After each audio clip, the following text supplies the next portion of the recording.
Hello दोस्तों, Lakshita education hub में आपका स्वागत है। आज हमारा टॉपिक यूएनओ हम पढ़ेंगे। यूएनओ यूएनओ को लिया गया है। यूएनओ जिसकी फुल फॉर्म होती है यूनाइटेड नेशन ऑर्गेनाइजेशन। क्या बोलती है full form? UNO full form होती है यूनाइटेड नेशन ऑर्गेनाइजेशन, जिसको हिंदी में बोलते हैं हम संयुक्त राष्ट्र संघ। तो आज का जो हमारा टॉपिक है वो संयुक्त राष्ट्र संघ का टॉपिक हमारा लिया गया है। तो इस टॉपिक से भारत के यानी इंडिया के जितने भी एग्ज़ाम छोटे बड़े सब लगा, ग्रुप डी से लगा, एनटीपीसी, रेलवे, एसएससी, एमटीएस, 10+2 और आपका SSC GD, UP TET, super TET, तो सारे लगभग सभी एग्जामों में यूएनओ से एग्ज़ाम में क्वेश्चन आते रहते हैं। और यूएनओ से सभी एग्जामों में मोस्टली क्वेश्चन आते रहते हैं। ठीक है, तो इसलिए हमने आज टॉपिक लिया है यूएनओ लिया है। ठीक है, तो यूएनओ की जो बात करते हैं, यूएनओ की विश्व वर्ल्ड लेवल पर आवश्यकता क्या पड़ी, क्यों इसकी स्थापना करनी पड़ी, क्यों किसकी स्थापना इसलिए करनी पड़ी, और जो 1918 में समाप्त हो गया। और फिर जब 1918 में प्रथम विश्व युद्ध समाप्त हुआ था तो 1919 में एक वर्साई संधि हुई थी। ऐसा माना जाता है दोस्तों कि वर्साई संधि को दूसरे विश्व युद्ध का कारण माना जाता है। यानी कि वर्साई संधि ने दूसरे विश्व युद्ध के बीज बो दिए थे, बीज रोपण माना जाता है। दूसरे विश्व युद्ध का कारण मुख्य रूप से माना जाता है वर्साई संधि। ठीक है, अब दूसरे विश्व युद्ध के बाद जब वर्साई संधि हुई तो जर्मनी के जो चांसलर हुए उनका नाम हिटलर था। हिटलर ने 1939 में वर्साई संधि को तोड़ दिया और 1939 के बाद पोलैंड पर आक्रमण कर दिया। लगभग 1935 में वर्साई संधि तोड़ने के बाद 1939 में पोलैंड पर आक्रमण कर दिया। ठीक है, और उसके बाद जब दूसरा विश्व युद्ध हमारा समाप्त हुआ 2 सितंबर 1945 को, तो यही देखते हुए अमेरिका के राष्ट्रपति फ्रैंकलिन डी रूजवेल्ट ने संयुक्त राष्ट्र संघ की स्थापना करने की बात लोगों से कही। तो इसलिए संयुक्त राष्ट्र संघ की स्थापना, यानी कि देश में पूरे विश्व में शांति बनाए रखने के लिए संयुक्त राष्ट्र संघ की स्थापना की गई कि तीसरा वर्ल्ड वार ना हो, ताकि तीसरा विश्व युद्ध ना हो। तीसरे विश्व युद्ध को रोकने के लिए संयुक्त राष्ट्र संघ की स्थापना की गई कि सारे विश्व को नियंत्रित किया जा सके। इसे एक ऐसा संगठन है, इसके माध्यम से पूरे विश्व को नियंत्रित किया जा सकेगा और ताकि तीसरा विश्व युद्ध ना हो। ठीक है, अब स्टार्ट करते हैं हम संयुक्त राष्ट्र संघ। बोला ना यूएनओ की फुल फॉर्म होती है यूनाइटेड नेशन ऑर्गेनाइजेशन, यानी यूनाइटेड नेशन ऑर्गेनाइजेशन। इंग्लिश में बोलते हैं यूनाइटेड नेशन ऑर्गेनाइजेशन और हिंदी में बोलते हैं संयुक्त राष्ट्र संघ। हिंदी में बोलते हैं संयुक्त राष्ट्र संघ। तो संयुक्त राष्ट्र संघ की बात की जाती है, संयुक्त राष्ट्र संघ की जो स्थापना हुई थी, तो संयुक्त राष्ट्र संघ की स्थापना हुई थी 24 अक्टूबर 1945 को। संयुक्त राष्ट्र संघ की स्थापना की गई थी 24 अक्टूबर 1945 को। क्वेश्चन पूछा गया, एग्जाम में पूछा जाता है कि संयुक्त राष्ट्र दिवस कब मनाया जाता है, तो संयुक्त राष्ट्र दिवस प्रत्येक वर्ष 24 अक्टूबर को मनाया जाता है। ठीक है, अब संयुक्त राष्ट्र संघ का जो मुख्यालय है वो न्यूयॉर्क में है। ठीक है, संयुक्त राष्ट्र संघ का मुख्यालय न्यूयॉर्क में है। अब न्यूयॉर्क में एक द्वीप पड़ता है, उस द्वीप का नाम है मैनहट्टन द्वीप। संयुक्त राष्ट्र संघ का मुख्यालय न्यूयॉर्क में है। न्यूयॉर्क में एक स्थान पड़ता है, एक द्वीप पड़ता है, उस द्वीप का नाम है मैनहट्टन द्वीप। अब मैनहट्टन द्वीप पर यूएनओ को बनाया गया है, यूएनओ का मुख्यालय बनाया गया मैनहट्टन द्वीप पर। अब इसमें 39 मंजिल बनाई गई हैं जहाँ इसका मुख्यालय यूएनओ का। ठीक है, अब बात करते हैं जब यूएनओ की स्थापना हुई थी तो यूएनओ में 51 देश शामिल थे। स्टार्टिंग में 50 देश थे, शुरुआत में 50 देश शामिल हुए थे, लेकिन 51वां देश पोलैंड बना था। 51वां देश कौन सा बना था? पोलैंड। स्टार्टिंग में जब यूएनओ की स्थापना की गई थी केवल 50 देश ने हस्ताक्षर किए थे, भारत भी उनमें शामिल था, और 51वां देश बना था पोलैंड। कई बार पूछ लिया गया क्वेश्चन कि यूएनओ में 51वां देश कौन सा बना था? पोलैंड बना था। नेक्स्ट है हमारा, अब वर्तमान की बात करते हैं। वर्तमान में यूएनओ में कितने देश शामिल है? वर्तमान में यूएनओ में 193 देश शामिल। देखो यूएनओ में वर्तमान कितने देश शामिल हैं? 193 देश शामिल हैं। अब क्वेश्चन ये बनेगा कि 193वां देश कौन सा शामिल किया गया, तो 193वां देश शामिल किया गया दक्षिण सूडान। यूएनओ में 193वां देश कौन सा शामिल किया? दक्षिण सूडान। ठीक है, तो ये जानकारी हमारी जो देश शामिल, जो वर्तमान में कितने 193 देश है, 193वां देश कौन सा? दक्षिण सूडान। और स्टार्टिंग में कितने थे? 50। 51वां जुड़ा था पोलैंड देश जुड़ा था। स्थापना 24 अक्टूबर 1945 को। ठीक है, अब आगे चलते हैं, इसमें देखते हैं कि जो हमारा संयुक्त राष्ट्र संघ है, तो संयुक्त राष्ट्र संघ में कार्यकारी भाषा कितनी है? कार्यकारी भाषा कितनी है? तो संयुक्त राष्ट्र संघ की कार्यकारी भाषा 2 बताई गई है। ठीक है, एक तो है अंग्रेजी और एक है फ्रेंच। तो क्वेश्चन ये बनेगा कि संयुक्त राष्ट्र संघ में कार्यकारी भाषा कितनी बताई गई हैं। तो कार्यकारी जो कामकाज, जिसमें जो कामकाज किए जाते हैं उस भाषा को बोला गया कार्यकारी भाषा। तो संयुक्त राष्ट्र संघ में कार्यकारी भाषा 2 होती हैं, अंग्रेजी और फ्रेंच। अब अन्य भाषा कितनी शामिल की गई हैं? अन्य भाषा शामिल की गई है चीनी को बोला जाता है मैंडारिन, रशियन, स्पेनिश और अरबी। तो संयुक्त राष्ट्र संघ में मुख्य रूप से 6 भाषाओं को शामिल किया गया है, 2 कार्यकारी भाषा और 4 अन्य भाषाएं। 4 अन्य कौन कौन सी? चीनी को बोलते हैं मैंडारिन, चीनी, रशियन, स्पेनिश, अरबी। ठीक है, ये 4 भाषाएं और अन्य हैं, और कार्यकारी भाषा अंग्रेजी और फ्रेंच। देखो इस टाइम एनटीपीसी का एग्जाम हो रहे हैं, एनटीपीसी में यूएनओ से क्वेश्चन काफ़ी बार पूछ लिए गए हैं और नेक्स्ट एग्जाम में पूछे जाएंगे। एनटीपीसी के जो एग्जाम चल रहे हैं उनमें यूएनओ से क्वेश्चन पूछे जा रहे हैं, क्योंकि एनटीपीसी में स्टैटिक जी के आ रही है तो उसमें यूएनओ भी शामिल है। ठीक है, अब बात करते हैं जो संयुक्त राष्ट्र संघ है, तो संयुक्त राष्ट्र संघ में कितने अंग बताए गए हैं। तो संयुक्त राष्ट्र संघ में अंग है 6। सबसे पहला अंग है हमारा महासभा, दूसरा अंग है हमारा सुरक्षा परिषद, तीसरा अंग है आर्थिक एवं सामाजिक परिषद, और चौथा अंग है हमारा सचिवालय। ठीक, और 5वां अंग है हमारा प्रन्यास परिषद, और छठा अंग है अंतर्राष्ट्रीय न्यायालय। ठीक है, अब यूएनओ के 6 भाग बताए गए हैं, 6 अंग बताए गए हैं, तो जिनमें से 5 का मुख्यालय न्यूयॉर्क में स्थित है, लेकिन अंतर्राष्ट्रीय न्यायालय का जो मुख्यालय है वो नीदरलैंड हेग में स्थित है। केवल इस एक को छोड़कर बाकी अन्य सभी भागों का जो मुख्यालय है वो कहाँ है? न्यूयॉर्क में स्थित है। कहाँ? अमेरिका में न्यूयॉर्क में स्थित है। और नीदरलैंड हेग में अंतर्राष्ट्रीय न्यायालय का जो मुख्यालय कहाँ है? नीदरलैंड। ये बहुत वेरी मोस्ट इंपॉर्टेंट है, कई बार पेपर में पूछ लिया गया कि अंतर्राष्ट्रीय न्यायालय का मुख्यालय कहाँ है, कहाँ स्थित है? तो नीदरलैंड हेग में स्थित है। ठीक है, तो सबसे पहले हम संयुक्त राष्ट्र संघ के प्रथम भाग की बात करते हैं। प्रथम भाग हमारा कौन सा? महासभा। तो महासभा को विश्व की लघु संसद बोला जाता है।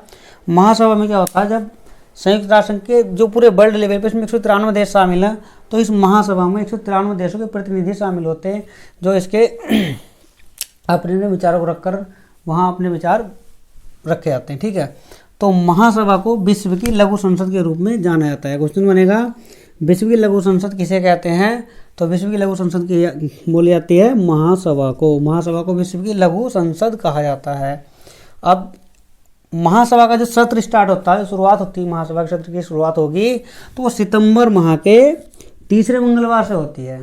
सितंबर माह के तीसरे मंगलवार से यूएनओ में महासभा के सत्र की शुरुआत होगी और दिसंबर के मध्य तक इसके सत्र चलता है। यानी सितंबर में शुरू होगा, दिसंबर तक इसका सत्र चलता है। ठीक है, अगला है हमारा सुरक्षा परिषद।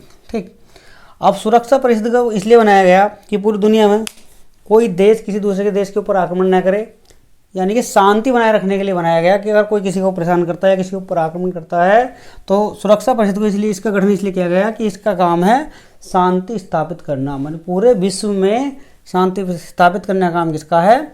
सुरक्षा परिषद का। इसलिए सुरक्षा परिषद को दुनिया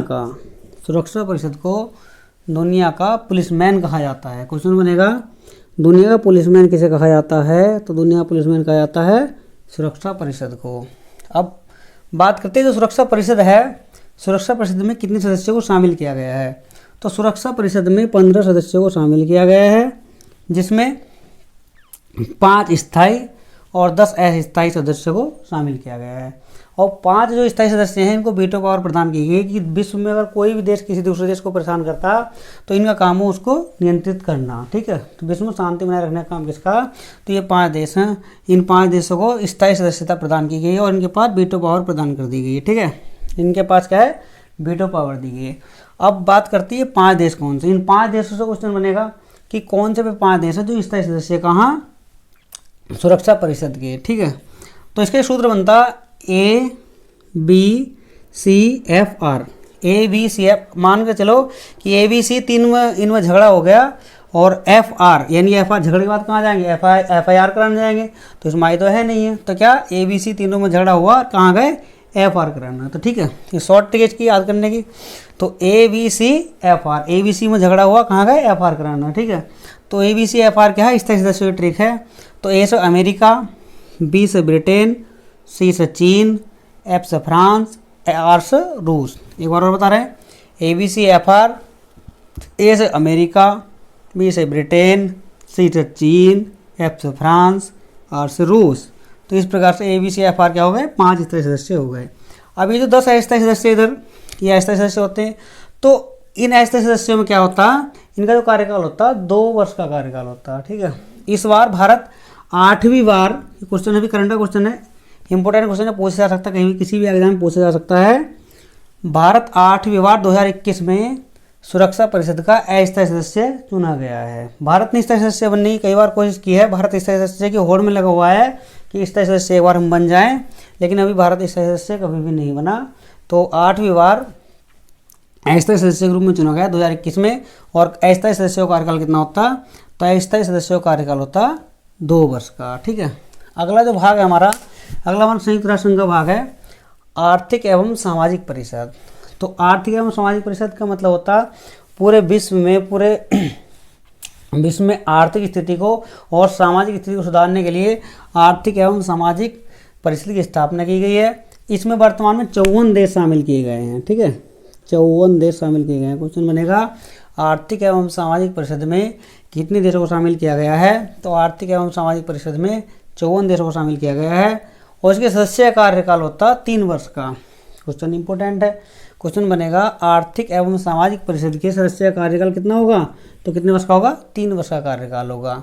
और जो प्रति वर्ष 1/3 सदस्य सेवानिवृत्त होते रहते हैं। प्रति वर्ष मतलब हर एक वर्ष के बाद 1/3 सदस्य सेवानिवृत्त होते रहते हैं और कार्यकाल कितना होता है, 3 वर्ष का। ठीक है, और इसमें कुल सदस्य कितने शामिल हैं, 54 सदस्य शामिल हैं। ठीक है, इसकी 2 बैठक होती है आर्थिक एवं सामाजिक परिषद की।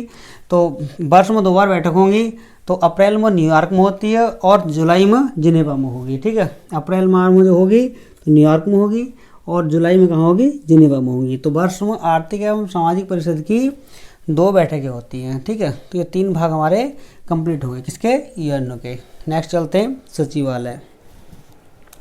देखो सचिवालय जो होता, सचिवालय जो प्रमुख होता है वो महासचिव होता। सचिवालय का प्रमुख कौन होगा, महासचिव होगा। सचिवालय प्रमुख किसे बताया गया, महासचिव को बताया गया। अब जो महासचिव की नियुक्ति की जाती, महासचिव की जो नियुक्ति की जाएगी, तो महासचिव की नियुक्ति करेगा कौन, महासभा करेगी। किसकी सिफारिश पर, सुरक्षा परिषद की सिफारिश पर। क्वेश्चन बनता है महासचिव की नियुक्ति कौन करता है, क्योंकि सचिवालय का मुख्य कौन होगा, महासचिव होगा। महासचिव के अंतर्गत चलेगा, क्योंकि सचिवालय क्या काम करता है, ये सचिवालय यूएनओ के रोजमर्रा के कार्य को निपटाता है। रोज के कार्य को निपटाने का काम किसका है, सचिवालय का है। अब इसका मुख्य कौन होता है, महासचिव। अब महासचिव की नियुक्ति कैसे की जाएगी, महासचिव की नियुक्ति की जाती है 5 वर्षों के लिए। ठीक है, 5 वर्ष के लिए, 5 वर्ष के लिए महासचिव की नियुक्ति की जाती है। नियुक्ति करता कौन है, नियुक्ति की जाती है महासभा द्वारा सुरक्षा परिषद की सिफारिश पर। दोबारा बता रहे, महासचिव की नियुक्ति महासभा द्वारा सुरक्षा परिषद की सिफारिश पर की जाती है, जो सचिवालय का मुख्य सचिव होता है। बात करते हैं वर्तमान में जो महासचिव यूएनओ के महासचिव है, तो उनका नाम है एंटोनियो गुटेरेस। ठीक है, एंटोनियो गुटेरेस उनका नाम है। ठीक है, एंटोनियो गुटेरेस उनका नाम है। तो ये पेज कर दिया थोड़ा।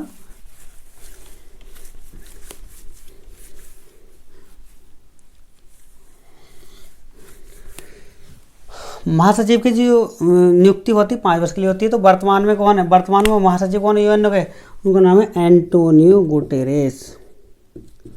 Antonio Guterres.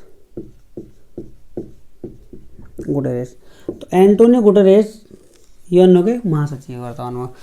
पिछली बार एग्जाम में क्वेश्चन पूछा गया, पुलिस के एग्जाम में क्वेश्चन पूछा गया था कि एंटोनियो गुटेरेस यूएनओ के महासचिव बनने से पहले किस देश के प्रधानमंत्री थे। तो ये जो एंटोनियो गुटेरेस हैं, ये पुर्तगाल के रहने वाले हैं।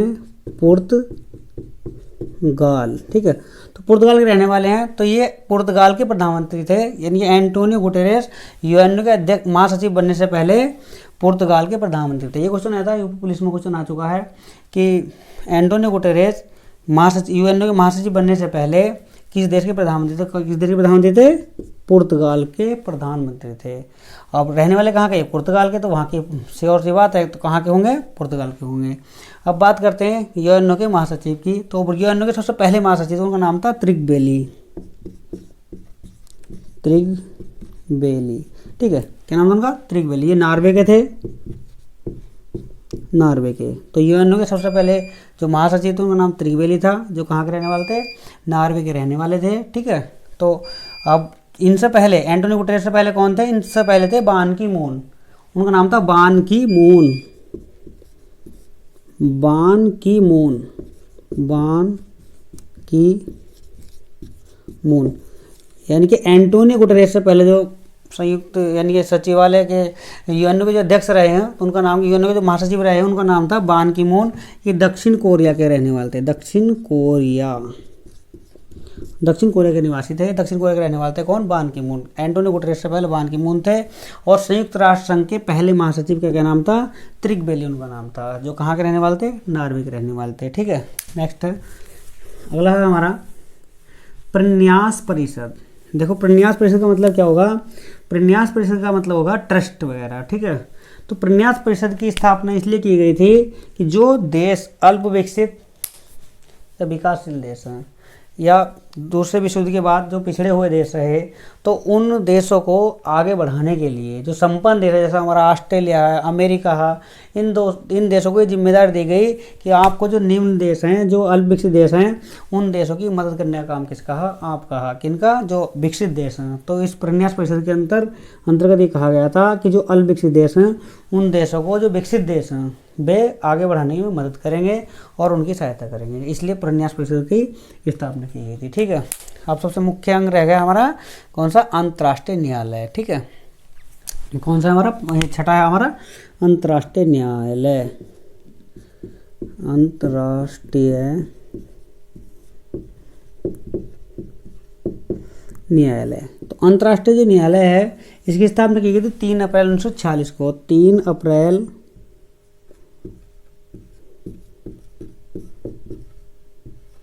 1946 को। देखो दोस्तों, अंतर्राष्ट्रीय न्यायालय की जो स्थापना की गई थी, कब की गई थी? 3 अप्रैल 1946 को। मैंने एक बार पहले बताया कि संयुक्त राष्ट्र संघ के जितने भी अंग हैं, सबका मुख्यालय कहाँ है? न्यूयॉर्क में स्थित है। कहाँ स्थित है? न्यूयॉर्क में स्थित है। लेकिन अंतर्राष्ट्रीय न्यायालय का मुख्यालय कहाँ है? नीदरलैंड हेग में स्थित है। कहाँ स्थित है? नीदरलैंड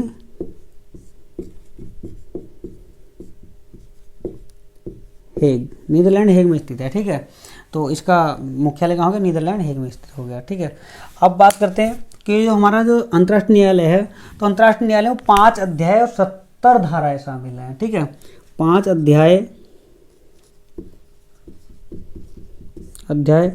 और 70 धाराओं को शामिल किया गया है। अंतर्राष्ट्रीय न्यायालय में 5 अध्याय और 70 धाराओं को शामिल किया गया है। अब जो अंतर्राष्ट्रीय न्यायालय है हमारा, तो इसमें न्यायाधीशों की संख्या होगी 15 बताइए। कितनी न्यायाधीशों की संख्या कितनी है?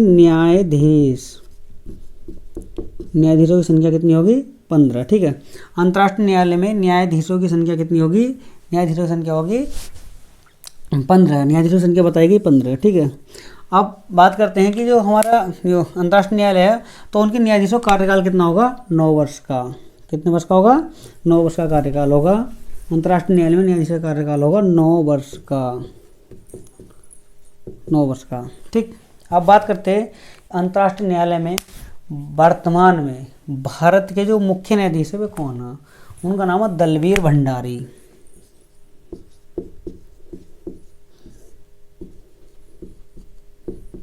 दलवीर भंडारी 2012 में बने थे, फिर दोबारा फिर चुन लिया गया इनको। तो वर्तमान में पूछेगा, वर्तमान में भारत के अंतर्राष्ट्रीय न्यायालय में मुख्य न्यायाधीश कौन है? तो उनका नाम है दलवीर भंडारी। बात करते हैं जो वर्तमान में कौन, क्या नाम उनका? दलवीर भंडारी। और जो अंतर्राष्ट्रीय न्यायालय में भारत के प्रथम न्यायाधीश का नाम बताइए, ऐसा क्वेश्चन बनेगा। अंतर्राष्ट्रीय न्यायालय में प्रथम न्यायाधीश, भारत के प्रथम न्यायाधीश का नाम बताइए, तो उनका नाम है बेनेगल रामाराव। क्या नाम उनका? बेनेगल रामाराव। अंतर्राष्ट्रीय न्यायालय में सबसे पहले भारतीय जो जज बने थे, जो मुख्य न्यायाधीश बने थे, उनका नाम है बेनेगल रामाराव। ठीक है, क्या नाम है? बेनेगल रामाराव। अब क्वेश्चन ये बनता कि अंतर्राष्ट्रीय न्यायालय में ऐसे भारतीय का नाम बताइए जो अंतर्राष्ट्रीय न्यायालय में मुख्य न्यायाधीश बने और अध्यक्ष भी बने। अब अंतर्राष्ट्रीय न्यायालय में जो न्यायाधीश बनते हैं उनमें से एक अध्यक्ष चुने आते हैं और एक उपाध्यक्ष चुने आते हैं। तो उपाध्यक्ष का और अध्यक्ष का जो कार्यकाल होता है वो लगभग 3 वर्ष का होता है। ठीक है, 3 वर्ष का उनका कार्यकाल होता है। लेकिन क्वेश्चन बनता कि ऐसे कौन से भारत के न्यायाधीश थे जो अंतर्राष्ट्रीय न्यायालय में न्यायाधीश बने और अध्यक्ष चुने गए? उनका नाम था नागेंद्र सिंह। ठीक है,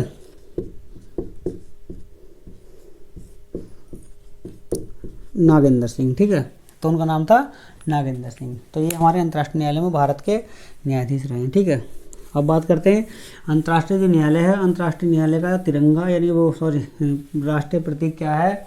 तो अंतर्राष्ट्रीय न्यायालय का जो चिन्ह है उसमें जैतून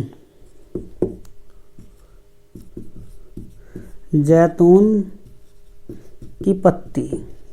देखो 2 जैतून की पत्ती बनाई गई है। 2 जैतून की पत्ती में क्या? विश्व का मानचित्र बनाया गया है और विश्व के मानचित्र को जैतून की पत्ती के अंदर रखा गया है। तो इसका ये संयुक्त राष्ट्र संघ का जो राष्ट्रीय जो प्रतीक बता दिया गया है, उसको राष्ट्रीय प्रतीक बता दिया गया है। ठीक है, एक बार और बात करते हैं कि संयुक्त राष्ट्र संघ की स्थापना कब हुई थी? तो संयुक्त राष्ट्र संघ की स्थापना हुई 24 अक्टूबर 1945 को।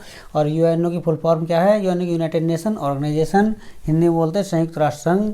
और इसका जो स्थापना हुई 24 अक्टूबर 1945 को। इसका मुख्यालय कहाँ है? न्यूयॉर्क में स्थित है। कहाँ? मैनहट्टन द्वीप पर स्थित है। इसमें 39 मंजिल हैं। ठीक है, और इसमें कितने देश शामिल बताऊँ मैं? 193 देश शामिल हैं। और भाषाएं, कार्यकारी भाषा कौन सी? अंग्रेजी, फ्रेंच और अन्य भाषाएं चीनी यानी मंडारिन, रशियन, स्पेनिश और अरबी है। तो ये हमारी यूएनओ की जानकारी जो हमारे पास क्वेश्चन थे। क्वेश्चन सारे रिपीटेड हैं, क्वेश्चन एग्जाम में कहीं भी मिल सकते हैं। तो ठीक है।